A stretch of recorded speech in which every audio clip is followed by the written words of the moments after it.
en même temps que la WWE change ses quartiers généraux qui va quitter Titan Towers, nous, on vous accueille dans nos nouveaux quartiers généraux dans le studio numérique. C'est aussi spacieux que Titan Towers. On a 4-5 étages, on Exactement. a un service de secrétariat. Il y a des podcasts non-stop qui roulent sur plein d'étages en même temps. Le décor est plus beau. Puis en plus, juste avant de commencer, on a réalisé que quand François il se tasse, derrière, qu'est-ce qui est écrit? Ham Hawk. Donc, c'était même pas prévu. C'est les dieux de la lutte qui travaillent pour nous. Moi, je retiens la partie jambon plus que la partie Hawk. C'est les deux mots qui me représentent le plus. Ça sera aux fans du petit paquet de jambon. décider du surnom. Merci d'être là, cette édition spéciale hors série du petit paquet. Le paquet trimé, c'est le genre de choses qu'on fait dans les événements spéciaux. Ben ouais, on se met propre. C'est ça. Puis là, aujourd'hui, on va pas se lancer dans l'actualité tout de suite. On va en parler un petit peu à la fin de l'émission parce qu'il y a des choses quand même intéressantes qui se sont passées cette semaine. Et on va aussi, plus tard dans l'émission, vous dire comment remporter les fameux billets pour aller à Raw et à SmackDown. Deux paires. Ça, c'est pas rien. Donc, on pourrait vous donner les infos là. Non. On pourrait. On va le pousser jusqu'à la fin. C'est ça. C'est comme le dessert. C'est ça. Donc, commencer par le dessert, c'est le fun. Par exemple, tu peux déjeuner avec le dessert. Ben, ça, c'est le fun de quand tu deviens un adulte puis que tu te rends compte exactement. si je veux manger une rangée de biscuits au complet, il n'y a personne pour m'empêcher de le faire. Puis je peux déjeuner avec ça si ça me tente. Tout à fait. Tu sais, déjeuner au bang, si tu veux, mettons, Tim Hortons, pour ne pas les nommer, je prépare un sandwich déjeuner. Je prépare un beigne avec mon café, puis j'ai mon déjeuner. C'est à Tu cause pourrais laisser faire le déjeuner puis juste prendre le beigne. C'est à cause de ce genre d'habitude-là que, tu sais, genre, à la base, moi puis Stéphane, nos sièges sont à la même hauteur. Puis Stéphane est plus grand que moi dans la vie, je pense. Sauf que là, quand il s'est assis dessus, ça fait c'est une illusion d'optique. Le plancher est tilt. Oui, c'est ça. Comme tu te permets de lancer Stéphane en avant de l'autobus en partant de même avec les chaises, je vais quand même vous mentionner, tu sais, comme laptop, des belles feuilles. Ça, c'est les notes de Mathieu Poulin. C'est lui qui enseigne à nos jeunes. Donc, surprenez-vous pas s'ils écrivent le français tout croche puis que leurs examens ont l'air de des vidanges. OK, bon, non, j'avoue, j'ai mérité l'insulte en retour. Messieurs, on voulait cette semaine, on est à 2 semaines de WrestleMania, mon Dieu, ça vient vite. Ouais, très vite. Avez-vous vos billets? D'ailleurs, Stéphane, faudrait aussi en parler avec les gens sur la page Facebook. Qui va à Mania? Qui va être là? Qui va voir quoi? Parce quel quartier on évite pour il y a ne pas vous beaucoup de voir? shows. Ouais, c'est ça. Il y a beaucoup de shows en plus pendant toute la fin de semaine. Nous autres, il y en a une couple qu'on a spoté. Entre autres, on risque de partir très tôt le vendredi matin. On se garde ça pour la semaine prochaine. On parle de NXT, puis qu'est-ce qu'on fait à New York, genre? Ben, je fais ce que je veux. Bon plan. C'est une suggestion. Si je décide que je te parle de ça, je te parle de ça. Je veux passer 4 heures sur la New Japan. Moi, on n'a pas le temps aujourd'hui. OK. Parce qu'il y a une ciboire de cartes de la New Japan. Ce qu'on voulait faire cette semaine, c'est aborder quelques grandes questions dans l'histoire de la lutte.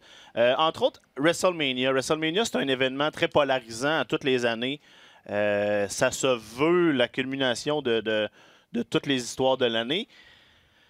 C'est très satisfaisant ou complètement décevant en fonction des années. Donc, on voulait avoir une petite discussion à savoir quels ont été les meilleurs et les pires WrestleMania dans l'histoire. Commençons dans le positif avec les meilleurs. Puis, Mathieu, toi, tu as fait un retour à la lutte assez récemment, mais sinon, tu te rappelles très bien de un des événements classiques à WrestleMania. On parle de 2001, si je me trompe pas. Ben, c'est ça, WrestleMania 17. C'est moi, dans le fond, mon amateurat de lutte, ça doit être un mot qui existe, c'est l'amateurat. Les deux périodes durant lesquelles j'étais fan de lutte, c'est ça. Je suis bien tombé quand j'étais jeune, mettons, quand j'avais autour de 16-17 ans, c'est direct pendant l'ère Attitude. Donc, j'étais précisément dans le public cible. J'ai été chanceux parce qu'à ce moment-là, il y a eu justement le fameux WrestleMania 17. On n'est pas encore rendu à déterminer lequel est le top de tous les WrestleMania, mais sans parler de consensus, généralement, chez les fans de lutte, on s'entend qu'il n'y en a pas beaucoup qui vont le décer. C'est l'aspirant numéro 1 à la question, ça, il n'y a aucun doute. Ouais, puis tout le monde est comme... On a tous un beau souvenir de WrestleMania 17. Il n'y a personne qui fait comme « Ah ouais, mais moi, je suis contrariant, puis je ne l'ai pas aimé. » Non. Même moi, là, je l'ai aimé. C'est ça. Puis il n'y avait pas beaucoup de moments faible dans la carte. Faut dire, il y avait le gimmick Battle Royale que j'ai réécouté vite.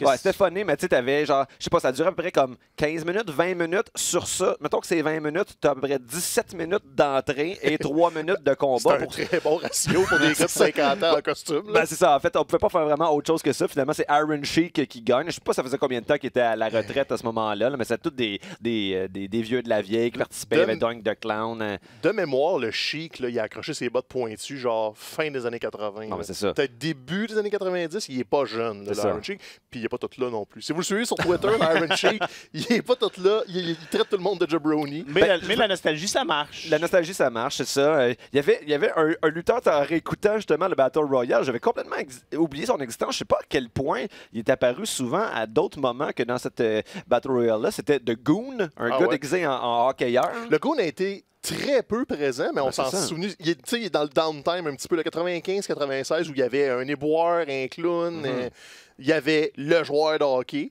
puis c'était juste ça. C'était un joueur de hockey, puis ses bottes ressemblaient à des patins. Exactement. C'était l'essentiel du je regardais, je me suis rapproché de mon écran ordi, j'étais comme, y a-tu des protège-lames? C'est-tu des vrais patins? Mais non, effectivement, ça n'aurait pas vraiment bien fonctionné dans le ring. D'ailleurs, si je me souviens, dans le Gimmick Royal Rumble, Duke de Dumpster Drozy aussi était là. Il était avec sa poubelle.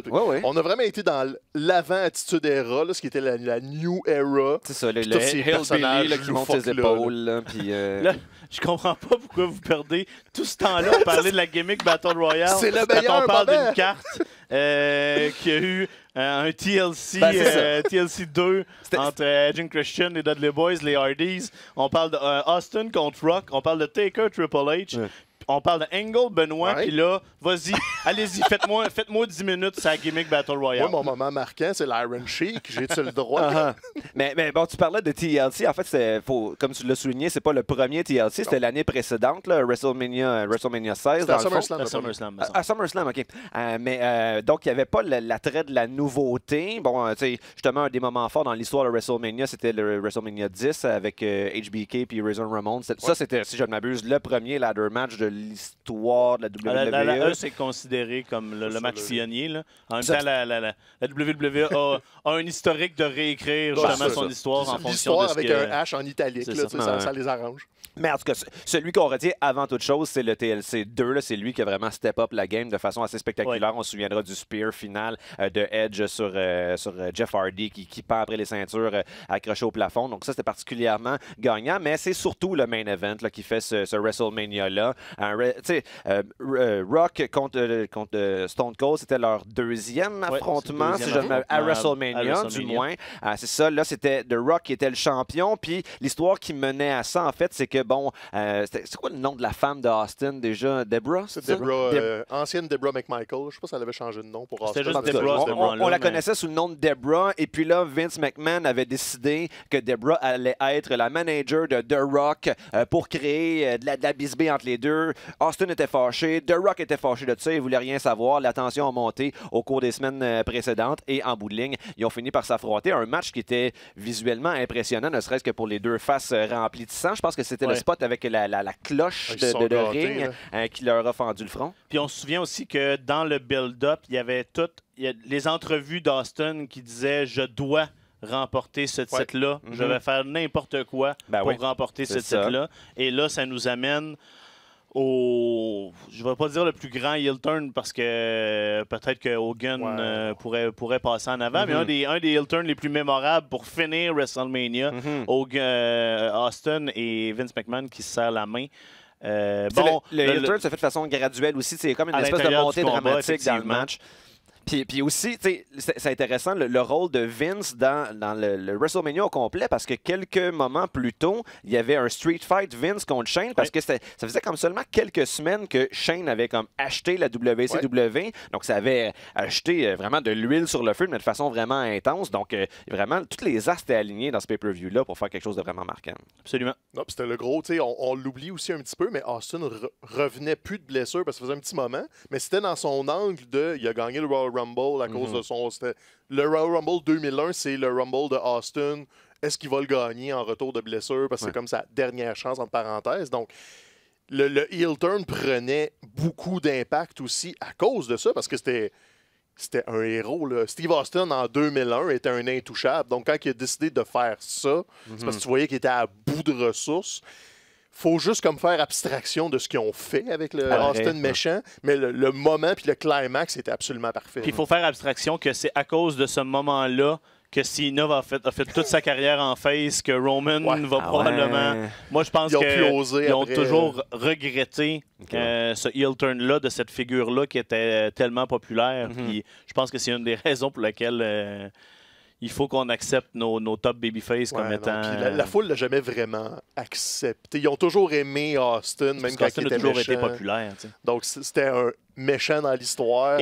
Et c'est ce moment-là qui nous a amené vers le chemin du What. Donc, est-ce que c'est le pire moment de l'histoire de la lutte? Il faut peut-être... C'était le fun de What, par exemple. C'est juste les 15 ans après qui sont épouvantables. C'est là qu'on l'entend encore aujourd'hui. C'est ça. Le moment du What était le fun. Stéphane, toi, tu vas nous amener un petit peu plus en arrière, je pense. Moi, étant l'historien non officiel de la patente, puis celui qui l'écoute depuis qu'il est jeune, moi, c'est le 10 que j'ai vraiment un lien affectif avec. En 94, c'était le retour au Madison Square Garden, le lieu où ça a commencé. C'était ça, la promotion de l'événement. On retourne à la maison. C'était un chiffron. C'était le 10. Fait qu'ils ont fait une grosse affaire. J'ai partagé d'ailleurs un souvenir Facebook là, cette semaine à cause du premier ladder match. HBK Razor Ramon. C'était cette semaine, le 25e anniversaire. Mais c'est plus que ça, parce que moi, j'avais 10 ans. J'étais pile dans l'âge où la lutte, là, c'est... Moi, tu me donnes un gros méchant, je vais embarquer. Fait que t'as l'âge de WrestleMania. J'ai l'âge de WrestleMania. Les WrestleMania, ils me suivent. Je suis l'inspiration. Faites vos calculs à la maison. Faites vos calculs à la maison. Je suis en avril en plus, donc je suis pile dessus. Là. Donc, tu sais, moi, Yokozuna, quand j'étais petit, là, c'était pas un bon lutteur, objectivement. C'était un homme de 500 livres qui bougeait correct pour son poids, mais il était plus grand que nature. Le gimmick fonctionnait beaucoup. Donc à ce moment-là, c'était pas tant le work rate que l'histoire racontait. Puis là, l'histoire, c'était Yokozuna qui avait 2 combats de championnat le même soir. C'était le couronnement de Brett à la fin de la soirée, parce qu'enfin, il battait Yokozuna, puis il se faisait soulever par tout le vestiaire. C'était comme un passage de flambeau de on s'éloigne des Monsieur Muscle, on s'éloigne de la poursuite pour les stéroïdes, on s'éloigne de Lex Luger qui n'avait pas marché. Là, c'était le temps de Bret Hart. C'était à WrestleMania 10. Et ironiquement, il a perdu le premier combat de la carte. C'est ça, un match 5 étoiles contre son frère. On ouvre la carte avec Bret contre Owen. Owen est encore méconnu, est en pleine ascension, n'a pas encore sa gimmick de Black Sheep, n'est pas encore considéré comme un méchant à proprement parler. C'est encore le Rocket. Là. Début d'Owen, pas encore King of the Ring. Il bat Brett avec un petit roll-up surprise après 25 minutes. Le combat, je l'ai réécouté cette semaine, il est super bon. Il se tient, c'est de la lutte technique, ils font du match wrestling. Il donne une petite leçon à tout le monde. C'est de même ça se fait quand on connaît ça. Et tu pars ton show en faisant perdre Brett, mais il termine la soirée sur les épaules de tout le monde. Donc, il y a une espèce de balance karmique. Puis Owen, après ça, a couru après Brett toute l'année. Mais à l'époque, c'était le plus gros. Ils ont vraiment fait un show de boucan. D'ailleurs, à tous les chiffrons, le 10, 20, 30, la I fait toujours un gros show avec ça. Puis ça, c'était le premier. Puis honnêtement, oui, il y a des combats moins intéressants sur la carte. Là. On est à l'époque, on est en 94. Je pense notamment là, à un match avec Bam Bam Bigelow contre Iluna Vachon contre Dink puis Dunk. Là, Dink et Dunk. La femme avait le droit de se battre avec le nain. C'était un peu louche. C'était un mix tag team, mais c'est ça. Quand le nain était dans le ring, c'était Luna. Puis quand les 2 hommes se battaient. Fait il y avait un peu de comédie, mais... Est-ce que Dink et Dunk sont venus avant Ding et Dong? En fond, est-ce qu'il y aurait un lien de cause à effet, peut-être, non? Ils sont malheureusement après, mais... Après, okay. Puis Dink avait des frères aussi, c'était louche. Parle-nous donc de Earthquake et d'Adam Bomb qui sont affrontés dans un classique. C'était pas si pire. Ça a duré comme 2 minutes et demie. 35 secondes. 35 secondes. Ouais, c'était un squash. C'était même pas sûr que c'était un match. Harvey Whippleman fait juste faire une promo. Mais tu sais, Macho Man a un street fight avec Crush qui est quand même pas désagréable. T'as un jeune PCO avec Jacques Rougeau à l'époque qui a un combat par équipe qui finit en queue de poisson, mais c'est quand même les Québécois dans leur belle époque. Et je l'ai dit vite tantôt, c'est le ladder match. C'est Razor Ramon contre HBK. Vous le réécoutez à cette heure, puis tu sais, on a vu les TLC, on a vu tous les moves de fou. C'est sûr que c'est un peu décevant si tu y reviens, parce qu'ils font pas de grosses cascades. Le gros bump, c'est Sean qui fait un splash. Mais la psychologie, l'utilisation de l'échelle, il y en a une. Il n'y en a pas 22, il n'y a pas de surenchère. C'est une échelle, on ne sait pas où ils s'en vont. Puis à un moment donné, l'échelle, elle fêle un petit peu. Si bien quand tu écoutes ça, tu te dis, est-ce qu'ils vont être capables de se rendre jusqu'à la fin du match? Est-ce qu'elle va tenir debout pour qu'ils soient en mesure de décrocher les ceintures? Puis il n'y avait pas encore l'espèce de loi non écrite où il faut que ça te prenne 15 jours monter 3 barreaux d'échelle. Ils montaient à une vitesse raisonnable. Fait que les gars, ils étaient toujours en course. Et la fin du match, d'ailleurs, c'est Sean qui est pris dans les cordes. Bon, mais il n'est pas pris pendant 15 ans. Non, il se déprend à la fin, puis Razor, faut qu'il monte vite, puis il décroche les ceintures, puis il se garoche en bas. Donc, tout ça a une espèce de... T'es un peu toujours en allaitance quand tu regardes le combat, et ils se connaissaient très bien, c'était la clique, c'était les 2 gars qui s'en allaient vers le sommet de la WWF à l'époque. ce match est classique pour une raison, même si c'est pas les cascades d'un TLC. Oui, mais justement, ça repassait cette semaine là, sur le network, le WrestleMania 10. Puis quand je zappais, je suis arrivé au début du ladder match, puis je l'écoutais. En fait, honnêtement, c'est la première fois que je l'écoutais ce match-là. Là, je savais qu'il y avait quand même quelque chose de spécial, quelque chose de mythique autour. Puis même avec le recul, il vieillit bien le match parce que les deux lutteurs travaillent bien. Puis c'est sûr que faut que tu te mettes dans l'état d'esprit. C'est la première fois qu'ils faisaient ça, mais non, ça prend pas une ride. Seule affaire que j'ai trouvé un peu plate avec le main event dont tu parlais tantôt, c'est que oui, Bret Hart gagne, mais la fin du match, c'est comme Yokozuna qui va aller faire son banzai drop, mais il s'enfarge, il tombe sur le dos, puis il se fait piner. 1, 2, 3. C'était toujours un peu ça, les Yokozuna. fins avec Yokozuna, c'était toujours un peu... Même quand il gagnait, c'était souvent Mr. Fuji qui envoyait une poignée de sel. C'était tout le temps un peu overwork. On va en parler dans les WrestleMania, dans les mauvais. Là, justement, moi, je vous amène 20 ans plus tard. Tu parles de lutter 2 fois sa carte. Il y a un certain Daniel Bryan à WrestleMania 30. On est arrivé à un point, le point culminant, je pense, d'une des meilleures histoires qui a été racontée par la WWE. Meilleur vidéo package ever, le vidéo avant Triple H, Daniel Bryan sur A Monster. C'est sûr que tu l'as déjà vu. Là. Même si j'aime pas Turning into a Monster, puis sur toute la montée de Daniel Bryan. Parenthèse, ça me rappelle aussi, avantage pour le 17, c'était My Way de Limp Bizkit qui était la tune thème, puis j'étais comme en gros dans mon triple Puis d'ailleurs, avant 19, ils en ont fait un autre sur une autre tune de Limp Bizkit, comme s'ils voulaient faire un lien, puis ça marchait moins, en tout cas. Limp Bizkit marchait moins 2 ans après aussi, c'est ça. Mais c'est à 19 qu'ils sont en show, puis ils font l'entrée de Taker, puis ils refont une tune plus tard qui est même pas un succès. Là. Je l'ai réécouté, là, j'étais comme, c'est quoi cette tune-là? Pourquoi ils jouent cette tune-là à WrestleMania? Ils n'ont pas tant de succès que ça, Limp Bizkit. Quand tu revisites, il y en a 4-5. On va pas se lancer dans le Limp Bizkit bashing ici aujourd'hui. Je parle de ça, là. Si tu parlais de Papa Roach, peut-être, mais Limp Bizkit, c'est quelque chose d'autre. Commence pas avec Papa Roach.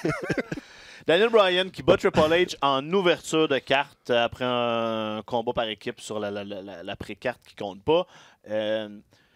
Le moment en main event, justement, quand il fait taper Batista avec... moi, c'est le meilleur moment de Michael Cole ever. Tap out Batista, puis après ça, quand il call le Miracle on Bourbon Street, c'est un moment tellement fort. Ouais.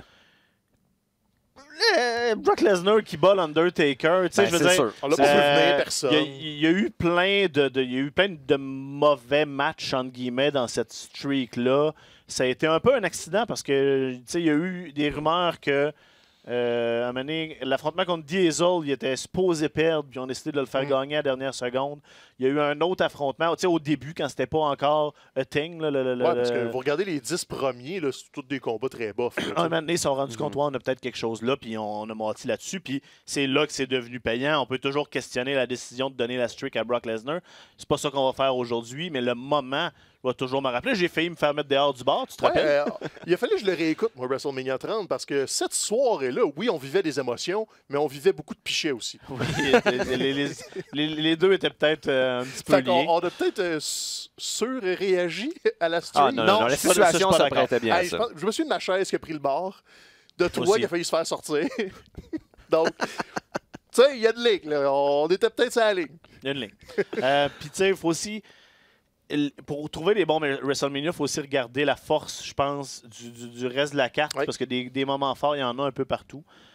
Écoute, Cena contre Bray Wyatt qui sont affrontés dans un excellent match. On a beau pas être un peu déçu du résultat que Cena ait gagné, mais le build-up avait été super intéressant. Le combat a été super intéressant.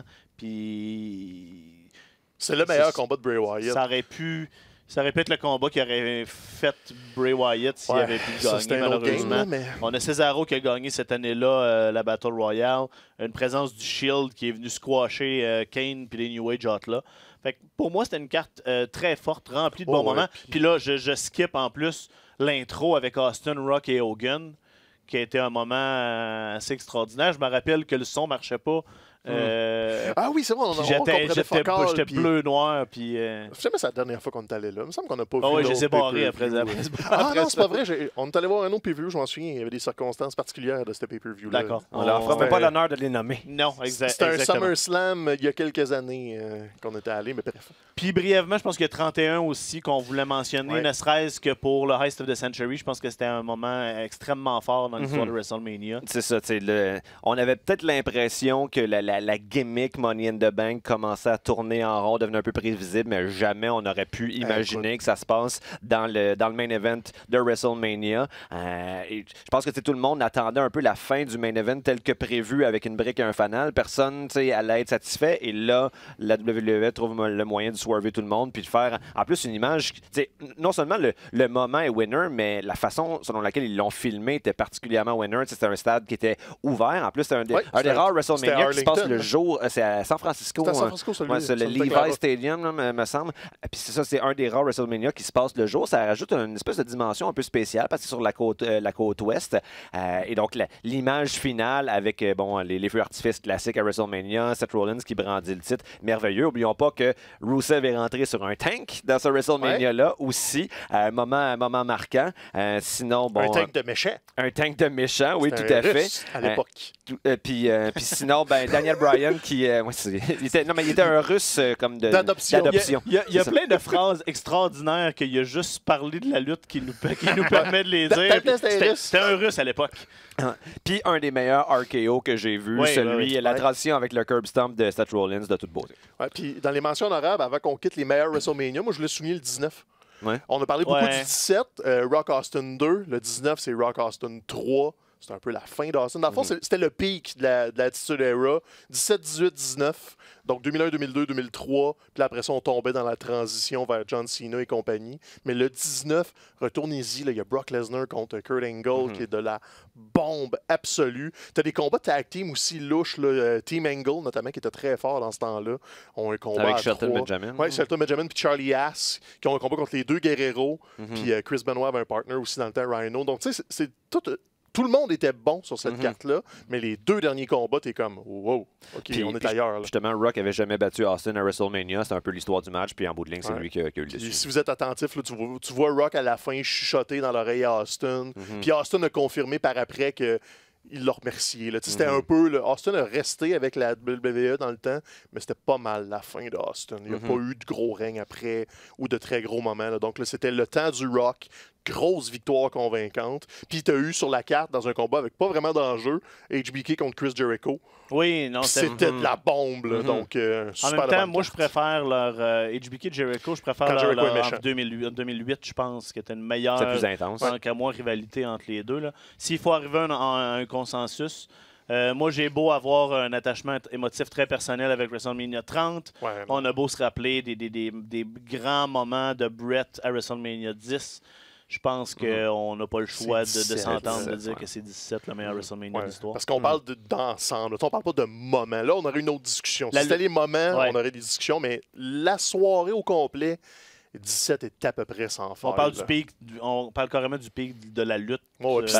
C'est l'ère mythique, comme la Golden Era avant, mais l'ère qui a marqué la plus grande quantité de gens, c'est l'ère Attitude, puis ça, c'est le momentum. Moi, la Golden Era de ma vie, c'est quand tu y es apparu.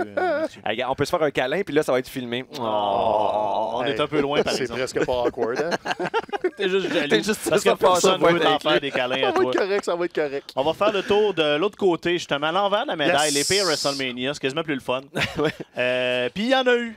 On le sait qu'il y en a eu des mauvais WrestleMania. On part-tu way back? On part-tu on peut partir way back, je pense. Parce que WrestleMania 2, c'est un mess complet du début à la fin. Puis moi, j'aurais été prêt presque à embarquer WrestleMania 1 dans la conversation. WrestleMania 1, c'est insupportable à écouter, c'est long. C'est que ça a vieilli, c'est rempli de combats dont on se torche. Ouais. Mais c'est WrestleMania 1. Fait que, tu sais, je vais y laisser le bénéfice du doute. Il y a quand même une vibe, là. Il y a quelque chose, même si c'est difficile. Même WrestleMania 3, de façon objective, c'est difficile à regarder. On parle du plus grand moment, un des plus grands moments de l'histoire de la lutte qui sauve un peu l'événement, mais WrestleMania 2 a pas ça. n'a pas ce moment-là ou ces choses spéciales-là.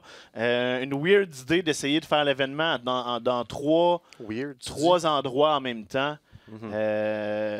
Pour ceux qui ne le savent pas, là, la petite histoire, c'était 3 amphithéâtres dans 3 villes avec des télés en circuit fermé. Donc, tu étais dans ta ville, puis quand il n'y avait pas de combat dans le ring, tu regardais une grosse télé, puis les abonnés au pay-per-view qui commandaient l'événement, eux avaient comme nous une émission normale en continu.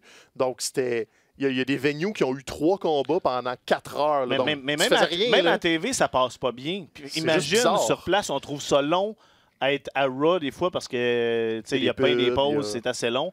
On se prépare au plus long WrestleMania de l'histoire probablement.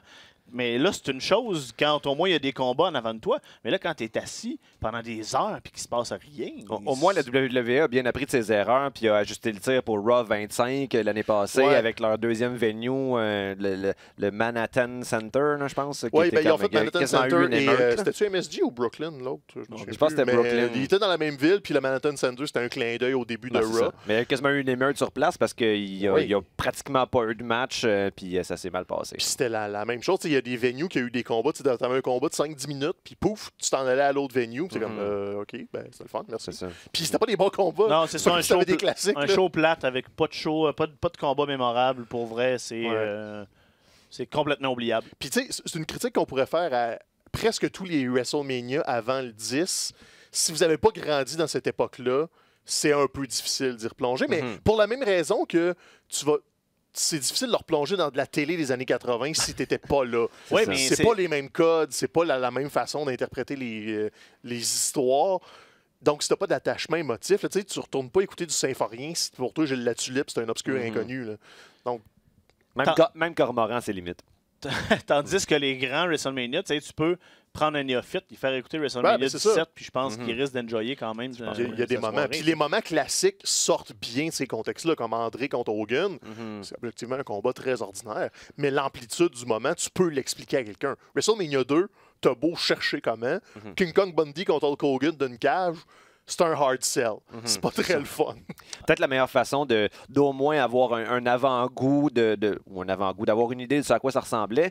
Quand j'ai fait des recherches hier, je me suis dit, je vais pas regarder toutes les WrestleMania depuis 35 ans, on s'entend. Mais sur la page YouTube de la WWE, il y a un petit truc, là, chercher ou aller via Google, WrestleMania in 60 seconds, puis ils ont des résumés en 60 secondes de toutes les WrestleMania. Fait qu'en une demi-heure à peu près, vous faites le tour de toute l'histoire. C'est assez pour au moins voir à quoi ça ressemblait, comprendre les matchs principaux. Ça, c'est une belle image qui représente c'est quoi la jeunesse d'aujourd'hui, c'est quoi la nouvelle génération. Immédiatement. Une version 60 secondes en accéléré. Je suis capable de rester concentré. Pourquoi lire un livre quand j'ai des Cliff Notes sur Wikipédia? Les jeunes de nos jours. Un autre événement qu'on entend souvent quand on parle des pires WrestleMania, c'est le 9. Oh oui. On parle du pire affrontement, le pire adversaire, mettons, de The Undertaker. Je pense qu'on s'entend que Giant Gonzalez. C'est-tu lui le plus grand de l'histoire de la WWE? Je le sais pas. J'aurais tendance à dire que oui. Sans faire de recherche, là, il était très grand. C'était autour de 7 pieds 7. Ça, c'est le plus grand et le pire outfit. Ouais. Ça, c'est le genre de question qu'on lance. Soit si on l'a vérifié nous-mêmes avant, ou 2, si on dit aux boys, hey, checkez ça, puis je vais vous en parler. On veut faire travailler le monde qui nous écoute. Donc, faites des recherches. Dites-nous que Mathieu a tort, comme d'habitude, mais il est au moins dans le top 3. Là. Je suis juste pas sûr à 100% si c'est le plus grand. Puis avec une fin de show très controversée aussi, avec Yokozuna qui défait Bret Hart. À cause de Mr. Fuji, puis de lancer la poignée de sel dans les yeux. Puis là, Hogan se pointe, vient challenger, puis lui aussi remporte le titre en 22 secondes. Puis ça, c'était étrange parce qu'Hogan était présent sur la carte avant. Il y avait un combat par équipe contre Money Incorporated, le IRS, puis Ted DiBiase, qui a perdu. Donc tu dis, c'est la présence d'Hogan. C'est un peu un spot nostalgie. C'est beau, merci, bonsoir. Puis là, il revient comme un cheveu sur la soupe. Il bat Yokozuna en 20 quelques secondes dans ce défi. Et vous remarquez qu'Hulk Hogan, il y a un œil au beurre noir en plus. Oui. Tout ce moment-là est bizarre. Hogan n'a pas d'affaire là. Il a un pied dans la porte. Il est sur le bord de s'en aller de la WWF. Mais on a décidé que c'était son moment plus que celui de Bret. C'était pas le temps de pousser Bret dans la lumière au complet. Puis quand tu recules, c'est comme... quand ça se défend pas. C'est un moment juste inexplicable. C'est une fin en queue de poisson. En plus, tout le monde est déguisé en romain. C'est Caesar's Palace. L'événement est déjà ridicule. La fin est ridicule. Puis le reste de la carte est pas... Il n'y a rien d'extraordinaire. C'est des combats de gimmicks. T'as Crush contre Doink, puis que ça finit avec Doink qui donne un coup de plâtre, puis qu'il y a un clone qui vient déranger Crush. Un clone de clown? Oh, il y a un autre clown, puis là, Crush est dérangé, parce que les clowns méchants sont deux, puis c'est juste bizarre. C'est de la mauvaise lutte de l'époque, là. Les phrases qu'on peut juste dire en parlant de lutte. Il y a deux clowns, puis des fois, il y avait des clowns nains. Tu sais, c'est ça. Quand est-ce que tu... maintenant qu'on a le vidéo, quand est-ce qu'on fait le show habillé en romain? Moi, j'aurais l'air de Jim Ross sur son dromadaire, là, un petit chubby avec des oreilles de laurier. C'est comme une vision glorieuse que vous voulez tous voir. Peu importe comment tu te déguises, t'as l'air de la version petit chubby.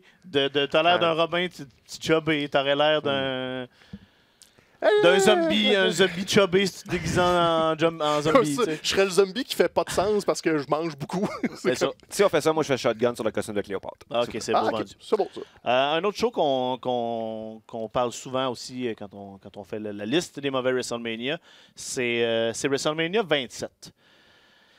C'est un show assez particulier. On parle en partant de Miz contre John Cena en main event. Puis c'est pas de Miz là. C'est de Miz en 2011. C'est de Miz avec qui les gens n'étaient pas nécessairement prêts. Il avait gagné avec Money in the Bank, lui, championnat, c'est ça? Si je me trompe pas. C'est une chose... là, après ça, tu finis le show avec The Rock, qui est le host, qui vient mettre ton aspirant, qui est ta plus grosse vedette, et ton champion sur le dos. C'est Rock qui finit le show. Ouais. Donc là, Miz retain pour perdre la belt le lendemain. C'est un peu un mess. Puis dans le reste de la carte, Michael Cole qui affronte Jerry Lawler. Voir Michael Cole en costume de lutte amateur, c'était un souvenir traumatisant. Là, puis c'était très mauvais, sans surprise, là, mais pourquoi c'était là? C'est WrestleMania. Tu t'encombres de patentes du genre. Il n'y avait pas un finish louche là aussi que finalement ils ont changé la décision parce que l'arbitre avait comme Cole contre Lawler, ouais, c'est ça. Il avait genre exploité son autorité de façon illégitime. Là, puis, ça se peut. Il faudrait que tu le réécoutes puis tu nous fasses un rapport parce que moi j'ai fait ça de ma mémoire. C'est Big Show, Kane, Kofi Kingston, Santino Marella qui battent The Core. Ah ouais. Puis il faut se souvenir que D-Bry perd en 18 secondes pour ouvrir le show. La seule affaire qui sauve cette soirée-là, c'est Triple H contre Taker. Randy Orton, CM Punk ont fait un bon combat aussi. Mais tu sais, Orton gagnait. Fait que c'était avant que Punk commence à avoir des pushs. Trips Taker, c'est dans la cage, ça? Non, c'est le No Holds Barred. C'est le deuxième, mais le premier de leurs 2 en 2 ans. Okay, Fait que pour ces raisons-là, comme on vient de dire qu'ils ont moins quelques bons combats, je pense que ça peut pas être le pire. Non, c'est un mauvais moment. Honnêtement, je vois pas comment c'est pas WrestleMania 2 le pire de l'histoire. C'est un mess total du début à la fin. J'ai de la misère à m'enlever le 9, puis j'enverrai le 11 dans la liste aussi. Il n'y a pas beaucoup de gens qui s'en souviennent du 11. Mais tu as Lawrence Taylor, un joueur de football, on vous le rappelle, membre du temple de la renommée de la NFL, qui fait le main event contre Bam Bam Bigelow.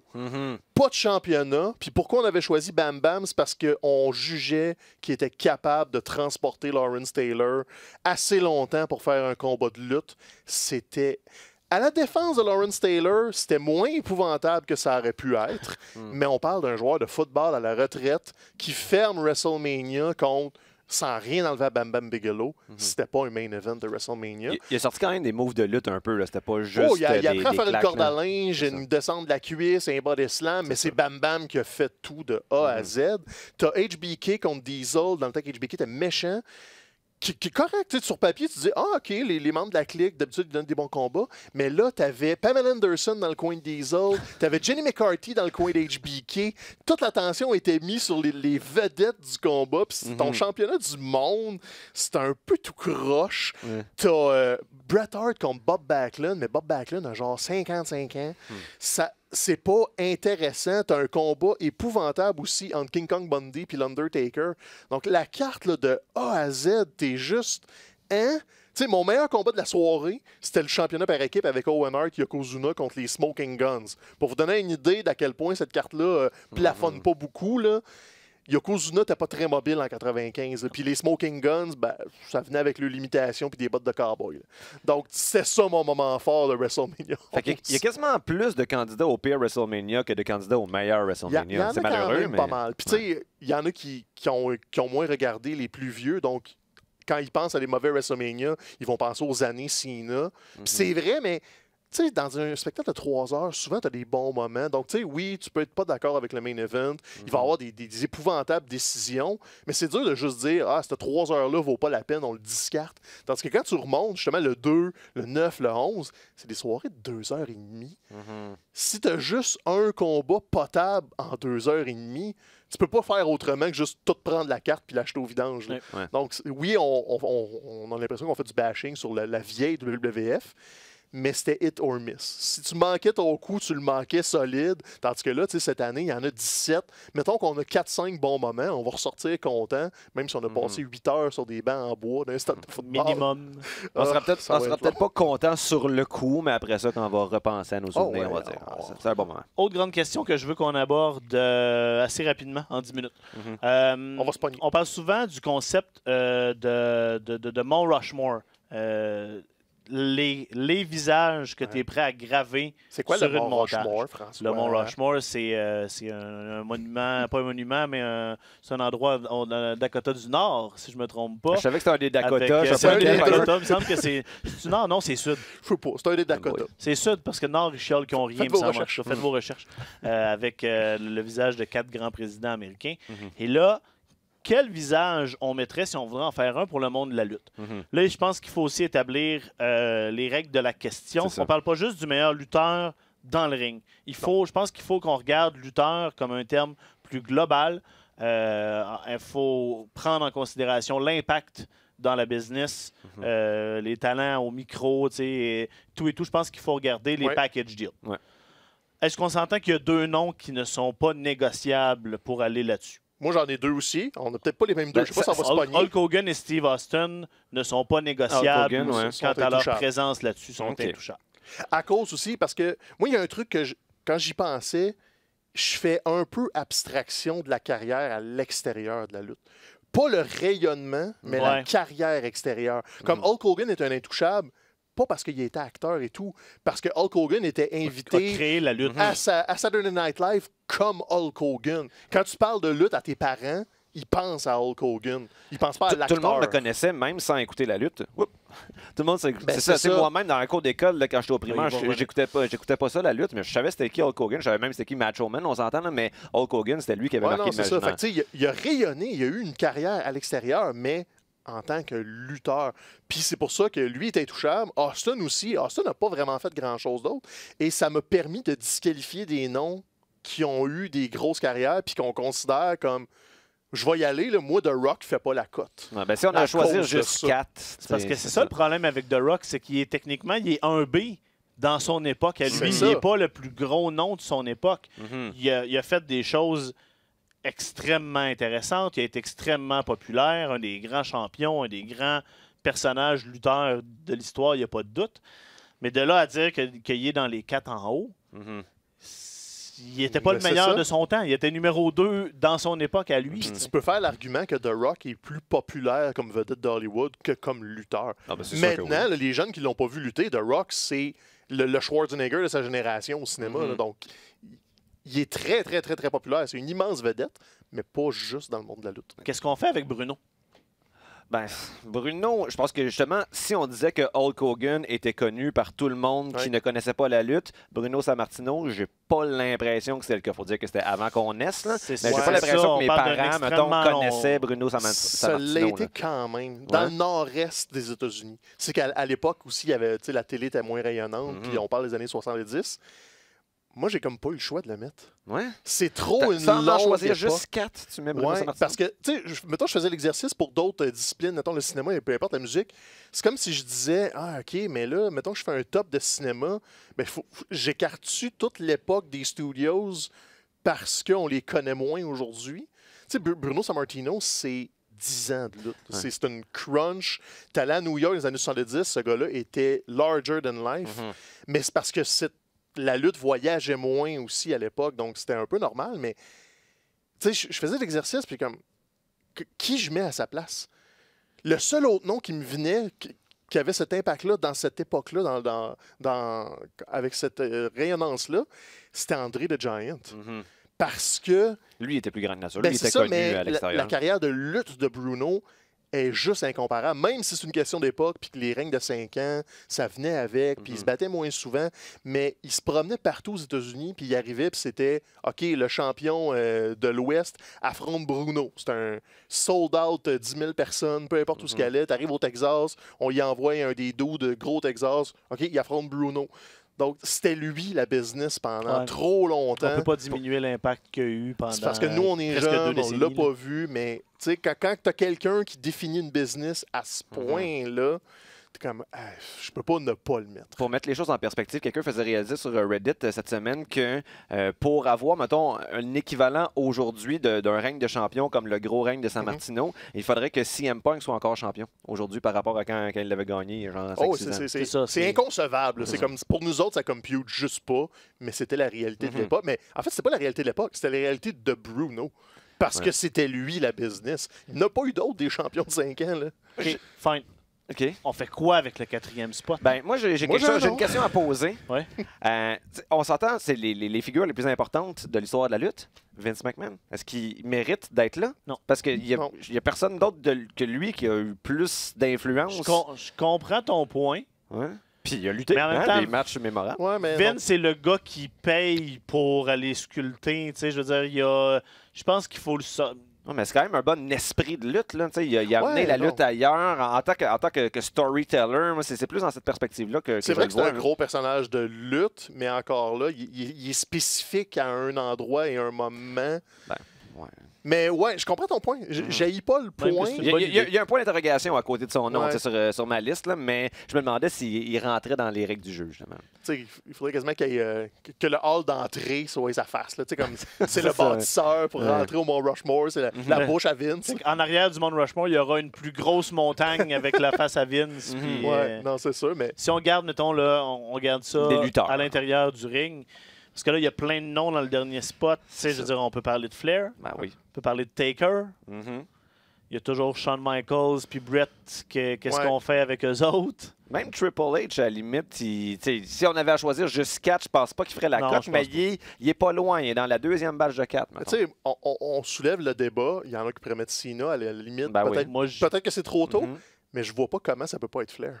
Ben, moi, c'est ça. Ric Flair aussi a été le synonyme de son époque. En parallèle à Hulk Hogan, c'était pas une plus petite vedette. C'était juste pas le même rayonnement. Ric Flair, pendant 20 ans, c'était la lutte. C'était The Man, c'était le traveling show de la AWA, c'était la vedette des Crockett. C'est parce qu'on fait moins le recul à cause des pay-per-view, à cause de Raw et de la lutte à la télé. Mais la lutte des années 80, c'était une affaire de t'es-tu capable de remplir ton stade quand tu y vas? Puis les Crockett le faisaient aussi bien que McMahon. Puis c'était Ric Flair. Dusty a sa grosse part à jouer, mais pour avoir un bon gentil comme Dusty, ça prend un ciboire de bon méchant. Puis Ric Flair était the cream of the crop. Puis tu sais, il y a des carrières qui sont comparables, mais à chaque fois que je mets un nom à côté de Ric Flair, je suis comme, ouais, mais c'est pas Flair. Tu sais, HBK, Brett, Tripp, même Cena, c'est comme, ouais, mais c'est pas Flair. Donc, c'est toujours ma contrepartie, c'est ouais, mais c'est pas Flair. Bon, ben, ce qu'on va faire la prochaine fois pour se donner une conversation qui peut être un peu plus ouverte, on va faire l'espèce de Hall of Fame pyramidal. C'est-à-dire que par tiers, on a déjà parlé de ça, avec que tu peux pas tout le monde être en... C'est pas le Hall of Fame, c'est pas juste t'es un Hall of Famer, t'es égal à tout le monde. Non, il devrait avoir des paliers. Puis c'est ce qu'on va faire la prochaine fois. C'est le moment de l'émission tant attendu, en fait. Peut-être le moment que vous attendez. Tant attendu. C'est peut-être la seule raison pour laquelle vous écoutez l'émission.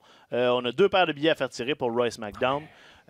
Stéphane va créer sur Facebook un endroit où vous allez pouvoir... Ce qu'on vous demande, c'est de venir nous partager vos meilleurs souvenirs de lutte live. Donc, racontez-nous ce moment-là. Taguez la personne avec qui vous voudriez aller à Raw ou à SmackDown. C'est facile. Et au travers de tout ça, on va faire tirer les 2 paires de billets. Moi, mon meilleur souvenir en direct... En direct quand tu étais sur place ou à la TV? Sur place. Moi, je pense que... il y a entre autres, il y a le Raw après WrestleMania. notre première date. Oui. Après WrestleMania 18, ça? Après WrestleMania 18, en 2002 à Montréal. On était jeunes, imberbes. Puis j'ai un bon souvenir aussi, un très, très bon souvenir du premier TOW qu'on était allé voir à Blainville. Ça avait été tout un show. Là, s'il y a des gens qui, malheureusement, n'ont jamais eu la chance d'aller voir de la lutte live, est-ce qu'ils peuvent dire le tiraillage dans le sous-sol avec mon frère? C'est ça. Au moins. On est conscient que c'est pas tout le monde qui a été voir la WWF ou peu importe la fédération en direct. Les fans qui seraient plus jeunes aussi. Ouais. Sinon, créez vos souvenirs. Allez au MTLUS samedi pour la AWS. Tout est dans tout. Gros show à la AWS samedi au MTLUS. Reste encore des billets. Donc, nous, on a eu du fun à la TOW dans le temps. Peut-être que ça va être ça, votre déclic. Ça va être quelque chose en plus en fin de semaine. Familial, les enfants peuvent être là, contrairement à quand on est au Unity. Donc, mais si vous voulez rire de nos bons souvenirs, j'étais au Montréal Screwjob. Ah ouais, c'est vrai. Non, il était pas vraiment. Stationnement. Il était pas vraiment. J'ai manqué à la fin parce que mon père voulait battre le trafic. Fait que dès que la cloche a sonné, on était en train de se lever et on est sorti de nos bancs. Donc, tu sais, j'ai vu la fin du combat, mais j'ai absolument rien vu de tout le clusterfuck après. Je ne comprenais pas ce qui venait de se passer. J'avais comme 13-14 ans. C'était pas un screwjob dans ma tête, c'était juste un pay-per-view correct. C'était un bon pay-per-view, mais c'était pas un moment magique. C'est pour des choses comme ça qu'il brûle en enfer aujourd'hui. Ouais, essentiellement, là, c'est ça. Donc, c'est plus ton pire souvenir de lutte live. C'est mon pire meilleur souvenir de lutte. T'étais presque là. L'occasion manquée. J'étais là, mais pas là. On prend un petit moment pour parler d'actualité, OK, parce qu'il s'est passé quelque chose assez intéressant cette semaine, principalement à SmackDown Live. Kofi. Le gauntlet qui a lieu, Kofi qui réussit à vaincre tout le monde, célébration, les gars de New Day qui se peuvent plus. Vince se pointe pour annoncer que non, il y a un autre adversaire, c'est Daniel Bryan. Daniel Bryan triomphe contre Kofi pour l'empêcher d'aller à WrestleMania. Puis là, je vous amène après le show, dans les réactions à show qui sont sorties en exclusif sur le site de WWE, où Xavier et Big E commencent à parler même de quitter. Là, chacun de leur côté, des messages sur les réseaux sociaux. Xavier qui dit, moi, je fais partie de la communauté du jeu vidéo, je peux gagner ma vie avec ça, c'est peut-être le moment de faire le move. Big E qui va plus loin même en disant, tu sais, on dirait que c'est ça la limite pour des gens comme nous. Le people like us. Ça, c'est une des clés. Le que Vince a dit. C'est un retour sur ce que Vince a dit il y a 2 semaines. Justement, la semaine dernière, on en parlait à l'émission. Tu te demandais à quel point il était conscient de ce qu'il disait en disant « people like you », en disant « avec la feuille de route, le VE, le racisme est comme toujours un petit peu latent ». Là, j'ai l'impression, surtout avec la promo de Biggie, qu'on s'entend qu'il est working, qui décide d'y aller all-in dans la carte, raciale. On brise le kayfabe d'une manière assez... mais on le brise de la bonne manière, c'est ça. On s'est plaint du côté de Ronda Rousey, comment c'est fait. Bon, on a l'impression qu'ils franchissent une ligne qu'ils ne devraient pas franchir. Là, le côté, quand on se bat pas pour vrai. Ce qu'ils font du côté de New Day, c'est pas ce kayfabe-là, c'est pas l'efficacité des attaques qui est mise en question, c'est justement toutes les politiques backstage et justement la question raciale. Puis, tu sais, des fois, on se plaint que la WWE est tone deaf un petit peu, mais pensons aux Oscars, mettons, cette année. C'est comme une année où il y a une espèce de momentum, justement, avec la cause raciale. Puis j'ai l'impression que c'est l'angle qu'ils vont essayer d'exploiter, qu'ils vont couronner pour la première fois de façon officielle un champion noir, si on considère que The Rock ne rentre pas dans cette catégorie-là. Oui, puis c'est intéressant dans la mesure où ils ont juste 2 semaines pour le faire. Ils vont peut-être le faire en version accélérée. Mais ça alimente des discussions. Tu parlais un peu du tone deaf puis du fait que les Oscars sont plus politisés. C'est cette semaine, j'ai vu quelques endroits, dont des podcasts où Booker T a passé, que là, la question, c'était, êtes-vous capable de nommer 20 lutteurs noirs? Puis la question au début, t'es comme, c'est un pet. Quand tu t'assois et que tu fais ta liste, puis t'es comme, hey, t'as peu, il faut que je réfléchisse. C'est pas supposé être difficile à ce point-là, nommer 20 lutteurs, alors que l'alignement de la WWE a comme 150 noms dessus depuis 15 ans. Quand t'as pas le choix de mettre Viscera dans ta liste. Ça fait 35 ans. Je vais avoir 35 ans, ça fait 35 ans, je regarde la lutte, puis il a fallu que j'y pense pour me rendre à 20. Je peux en nommer plus que 20, mais c'est pas instinctif. La question est légitime. Là, on joue sur la ligne, évidemment, puis on a l'exemple du bon brisage de kayfabe, puis à Raw, t'as Travis Brown qui empêche sa blonde de se battre. C'est comme... On va remettre d'ailleurs un paquet sale spécial. On donne des paquets sales? Oui, non. J'ai comme un frisson, là.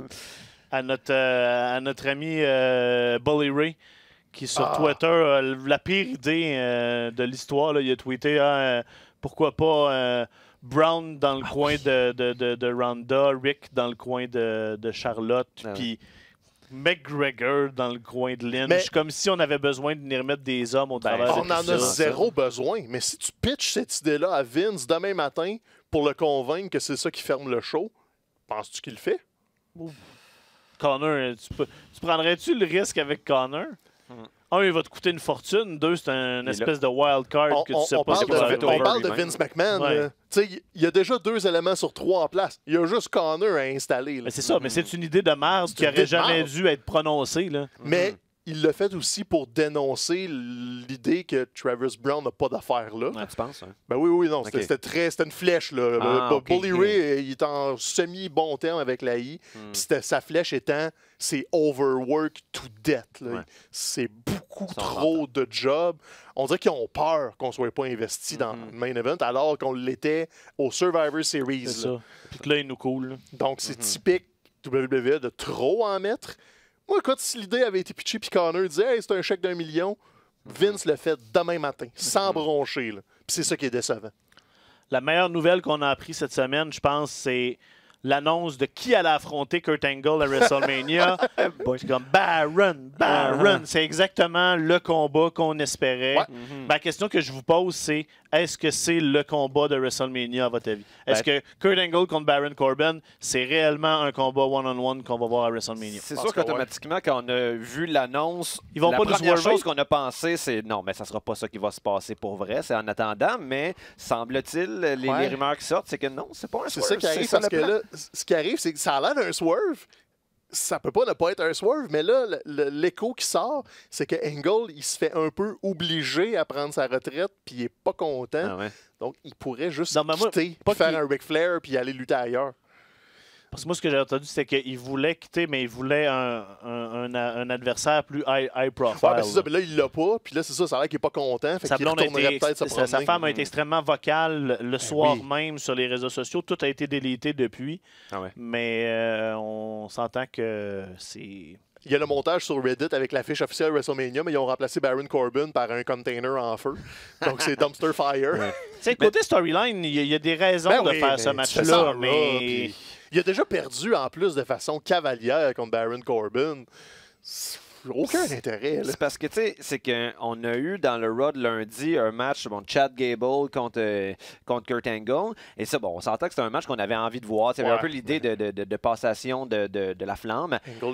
Mais on a besoin, justement, d'un worker comme Chad Gable qui est capable de bien faire paraître Kurt Angle. Parce que rendu là, c'est plus facile pour lui. Là, juste sur le lever debout, là, ça semble être un défi. Fait que, est-ce que Baron Corbin, c'est vraiment lui qui peut bien faire ça? Est-ce que ça peut être autre chose qu'un squash ou un street fight? Moi, je vais même dire que Angle Gable là, qu'on nous a donné à Raw, on n'aurait pas dû nous le donner. Non, je pense qu'il y avait... Gable a de la misère. On avait une vision de ce combat-là, de ces deux lutteurs-là dans leur prime qui se ressemblent beaucoup, qu'on n'aurait pas dû briser parce que là, en faisant le combat avec un vieux Angle, c'était pas, ça avantageait pas ni un ni l'autre. Je voyais du monde dire hey, quand même, Chad Gable a sorti un bon match à Kurt Angle. Je suis comme, de quoi vous parlez? C'était pas un bon match. J'avais comme les molaires serrés tout le long en me demandant si ça allait mal finir, si elle était capable de se relever. Tu parlais de Shane McMahon qui finit ses matchs la face rouge. Il y a de la misère, c'était ça après 3 minutes là aussi. C'est comme, il y a une barre de métal à la place de la colonne vertébrale, puis ça paraît. Donc, c'est quoi, c'est la distribution des paquets sales, ça? Non, c'était juste Bully Ray. Moi, j'ai un paquet excité à distribuer. Oh, vas-y. Un gros paquet excité. PCO a gagné 2 ceintures à ROH en fin de semaine. Champion par équipe en défaisant les Briscoes, puis champion par équipe de 6, par équipe de 3 en défaisant de Kingdom. Back-à-back, vendredi, samedi à la ROH. Donc le PCO, c'est un de mes running gags préférés de toi et Ben dans le show de lutte. Les champions par équipe de 6 de 3. Donc, écoute, on s'entendait peut-être un petit peu au match par équipe, mais là, tout d'un coup, pow! On veut convaincre pas convaincre PCO, convaincre Marty Scurll que ça vaut peut-être la peine qu'il reste avec le Villain Enterprise. Est-ce qu'on va lui donner même la belle à Marty au G1 Supercard? Championnat du monde au G1, là, ça veut dire que PCO puis Brody King affrontent Tamatonga puis Tongarua. Brody King est blessé, il s'est fait mal à la main. Là, il a enlevé des bookings indie. Là. Donc, je sais pas que ça va avoir l'air au Supercard, mais tu sais déjà que ça va être un combat de Hoss. PCO a pas d'allure. Il a pris des bumps. Le combat des Briscoes, on va assurément le présenter à RDS. Il faut juste décider quand. Là. Mais écoute, les bumps qu'il prend... Pas toi qui décide ça. Là, on va présenter le combat de PCO à ROH. Quoi qu'il est vraiment sanglant. C'est vraiment... C'est un war de table. On va vous arranger quelque chose. Puis écoute, là, il prend un bump à un moment donné du 3e câble sur des tables dehors. Puis t'es comme... Ah! Un de mes amis qui est médecin qui était excité la semaine passée de me dire qu'il avait recousu PCO. Les points de suture. C'est ça. C'est pas lui qui fait ça tout seul dans sa cave. On va vous parler de toute cette carte-là, d'ailleurs, le G1 Supercard de la semaine prochaine, en même temps que le show d'NXT. Donc, on vous rappelle, Stéphane va poster sur Facebook un souvenir. Vous postez un de vos meilleurs souvenirs de lutte, idéalement en direct, sinon juste à la télé, en taguant la personne avec qui vous voudriez aller voir Raw SmackDown. On va faire tirer nos paires de billets au travers de ça. On vous invite fortement à venir au MTLUS ce samedi. Je ne sais pas quelle heure l'ouverture des portes. Les portes ouvrent à 7. Il y a un combat pas annoncé à 7h15, puis la carte officielle commence à 8.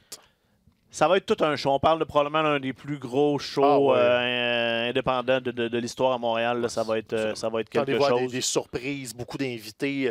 On a du temps. Il n'y a pas de contrainte de temps cette soirée-là. Je pense qu'on est là pour un bon 3 heures de lutte. On va avoir du fun. T'es là, Mathieu? Samedi. On the spot. M'arranger pour être là. Ah bon, c'est bon. Fait que, on vous invite à continuer de nous écouter. Merci beaucoup d'avoir été là cette semaine. On espère que ce joli minois-là va vous garder à l'écoute encore plus longtemps. Puis là, en plus, là, cette semaine, on est en grève en cycle. Je me suis pas habillé comme à l'habitude. Là, je suis comme habillé sloppy un peu. T'es habillé en vulgaire plèbe. C'est ça. Maudit païen. Non, les sous vont sortir la semaine prochaine. Attendez la prochaine semaine. Donc, merci beaucoup d'avoir été là, tout le monde. Puis on se reparle très bientôt.